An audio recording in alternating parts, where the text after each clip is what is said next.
आज की इस वीडियो में हमें जानेंगे कि अगर आपका अकाउंट बैंक ऑफ महाराष्ट्र में और अगर आप उसका केवाईसी का फॉर्म फिलअप करना चाहते हैं तो आप किस तरह से कर सकते हैं। तो चलिए स्टार्ट करते हैं इस वीडियो को बिना किसी देरी के।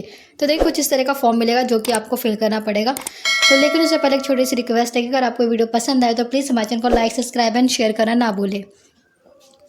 तो देखिए करना क्या है। अब देखिए जब आप केवाईसी करने जाएंगे तो आपको अपना पैन कार्ड और आधार कार्ड जरूर लेके जाना है।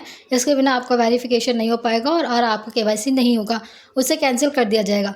तो देखिए सबसे पहले करना है क्या, जो किस इस तरह का फॉर्म जो मिलेगा इसके अंदर आपको जो पहला ऑप्शन दिखाई देगा वो आपको देखेगा ब्रांच का। आपको क्या करना है, अपनी ब्रांच का यहाँ पे नाम आपको लिख देना है।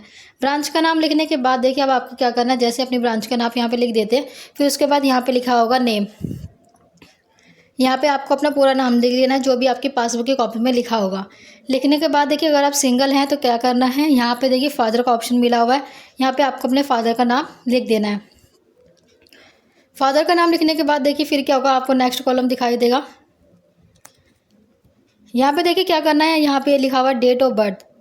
यहाँ पे जो ऑप्शन आपको दिखाई दे रहा होगा डेट ऑफ बर्थ का, यहाँ पे क्या करना है, देखिए डेट ऑफ बर्थ लिखा है, यहाँ पर आपको पहले डेट फिर मंथ ईयर आपको फिल कर लेना है। फिर उसके बाद देखिए क्या करना है, यहाँ पे CIF नंबर लिखा हुआ, ये CIF नंबर आपकी पासबुक की कॉपी में मिलेगा, वहाँ से देखिए आपको क्या करना है, यहाँ पे फिल कर लेना है। CIF नंबर फिल करने के बाद यहाँ पे जो सबसे ज़्यादा इंपॉर्टेंट है, जो इसमें आपको स्टार जो दिख रहे होंगे कंपलसरी होता है, इन्हें जरूर हमें फिल करना होता है। देखिए अकाउंट नंबर लिखा हुआ है, अकाउंट नंबर आपके पासबुक की कॉपी में होगा, वहाँ से देखिए आपको यहाँ पे फिल कर लेना है।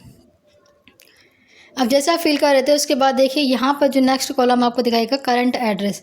आपको जो भी जिस टाइम आप यहाँ पे रह रहे जो भी आपका एड्रेस है वो एड्रेस आपको यहाँ पे फिल कर देना है। तो देखिए जो भी आपका घर का एड्रेस है वो आपको यहाँ पे फिल कर देना है। फिल करने के बाद देखिए जैसे आप यहाँ पे अपना मकान नंबर या फिर बिल्डिंग या फ्लैट कहीं भी रहते हैं वहाँ पे आप फिल कर देंगे। फिर उसके बाद आपको बताना है कि आप किस सिटी में रहते हैं, कौन सा डिस्ट्रिक्ट है आपका, किस स्टेट में आप रहते हैं, प्लस आपका पिन कोड क्या है जिस एरिया में आप रहते हैं। ये सारी चीज़ें फिल करने के बाद देखिए फिर क्या करना है, आपको थोड़ा सा फॉर्म ऊपर करना है। फिर उसके बाद देखिए यहाँ पे जो नेक्स्ट कॉलम दिखाई दे रहा है यहाँ पे परमानेंट एड्रेस का आपको दिखाई दे रहा है, ये मस्ट इंपॉर्टेंट है, इसे ज़रूर फिल करना है। अगर देखिए जो आप ऊपर एड्रेस दे रहे हैं यहाँ पे जो भी आपने एड्रेस दिया है वही एड्रेस आपका परमानेंट एड्रेस है, तो क्या करना है, सिर्फ आपको यहाँ पे टिक कर लेना है जैसे हमने टिक कर रखा है। उसके बाद आपको जो डिटेल है वो फिल करने की ज़रूरत नहीं है। लेकिन अगर आपका जो करंट एड्रेस है जहाँ पे आप रह रहे हैं वो आपका परमानेंट एड्रेस नहीं है, तब क्या करना है, आपको यहाँ पे फिर से आपको पूरा एड्रेस फिल कर लेना, कौन से सिटी से है, स्टेट क्या है, डिस्ट्रिक्ट क्या है, पिन कोड क्या है, इस तरह से आप फिल कर सकते हैं। बाकी अपने अकॉर्डिंग देख लेना कि आपका प्रेजेंट और करंट सेम है तो आपको सिर्फ टिक करना, फिर ये वाला कॉलम फिल करने की ज़रूरत नहीं होगी। ये चीज़ फिल करने के बाद क्या करना है, थोड़ा सा फॉर्म ऊपर करते हैं। उसके बाद देखिए यहाँ पे मोबाइल नंबर लिखा होगा, यहाँ पे आपको अपना फ़ोन नंबर फिल कर लेना है। अगर आप अपडेट करना चाहते हैं या फिर जो फ़ोन नंबर चल रहा है आप उसे कंटिन्यू रखना चाहते हैं, वही नंबर आप यहाँ पे लिख सकते हैं, वो आपकी मर्जी है। उसके बाद देखिए क्या करना है, ईमेल एड्रेस, आपकी जो भी ईमेल एड्रेस है वो आपको यहाँ पे फिल कर देनी है। ईमेल एड्रेस फिल करने के बाद देखिए यहाँ पे पूछा गया ऑक्यूपेशन। ऑक्यूपेशन का मतलब होता है क्या काम करते हैं या आपको किस फील्ड से आते हैं, जैसे कि आप सेल्फ एम्प्लॉयड या गवर्नमेंट जॉब है आपकी, या फिर क्या कह सकते हैं आप हाउस वाइफ है या स्टूडेंट है, जो भी है, या फिर आपका कोई बिजनेस है वो आपको यहाँ पे मेंशन करना होता है। जैसे कि हमने यहाँ पे स्टूडेंट फिल कर रखा है तो आप अपने अकॉर्डिंग से फिल कर लेना कि आप किस फील्ड में कौन सा काम करते हैं। उसके बाद देखिए यहाँ पे एनुअल इनकम है, यहाँ पे आपको अपनी एनुअल इनकम है, एक साल में कितना अर्न करते हैं, कितना कमाते हैं, आपको फिल करना है। और देखिए इसे भरना कंपलसरी है। उसके बाद देखिए ये फिल करने के बाद यहाँ पे कुछ नहीं करना है, आपको थोड़ा सा नीचे आना है। नीचे आने के बाद देखिए यहाँ पे आपको जो कॉलम दिखाई देगा यहाँ पे देखिए पैन कार्ड का। अब क्या करना है, आपको पैन नंबर का, जो भी आपका पैन कार्ड है आपके पास है जो प्रेजेंट टाइम पे, उससे क्या करना है, यहाँ पे आपको नंबर फिल कर देना है। उसके बाद कौन से डिपार्टमेंट के द्वारा से इशू किया जाता है, वो इनकम टैक्स डिपार्टमेंट होता है, वो आपको यहाँ पे फिल कर लेना है।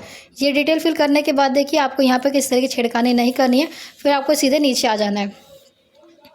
अब देखिए नीचे आने के बाद क्या करना है, जिस भी तारीख का फॉर्म सबमिट कराएंगे उस तारीख की यहाँ पे डेट फिल कर देनी है। उसके बाद जिस प्लेस से करें उस प्लेस का जगह का नाम आपको फिल कर लेना है। उसके बाद देखिए यहाँ पे जो ऑप्शन आपको दिखाई दे रहा होगा यहाँ पे क्या करना है, आपको सिग्नेचर कर लेना है, या फिर आप इस तरह बेस सिग्नेचर कर सकते हैं, वो आपकी मर्जी। अगर आपको सिग्नेचर करने नहीं आते अपने अंगूठे का निशान भी लगा सकते हैं। उसके बाद देखिए जैसे आप अपने सिग्नेचर अंगूठे का निशान लगा देते हैं, एक चीज़ दोनों में से एक चीज़ ही करनी चाहते हो, सिग्नेचर कर सकते हैं या फिर अंगूठे का निशान। उसके बाद देखिए यहाँ पे आपको नाम का ऑप्शन दिखेगा, यहाँ पे क्या करना है, अपना नाम यहाँ पे फिल कर लेना है। जैसे आप यहाँ पे अपना नाम फिल कर देते फिर आपको क्या करना, थोड़ा सा ऊपर करना है। फिर देखिए यहाँ पे जो आपको दिख रहा होगा ये ऑफिस वाले बैंक के खुद ही फिल कर लेंगे, आपको यहाँ पे कुछ ही फिल करने की ज़रूरत नहीं है। तो इस तरह से जो आपका बैंक ऑफ महाराष्ट्र का केवाईसी का फॉर्म फिलअप है पूरा होता है। अगर आपको हमारी वीडियो पसंद आए तो प्लीज़ हमारे चैनल को लाइक, सब्सक्राइब एंड शेयर करना ना भूलो। Thank you.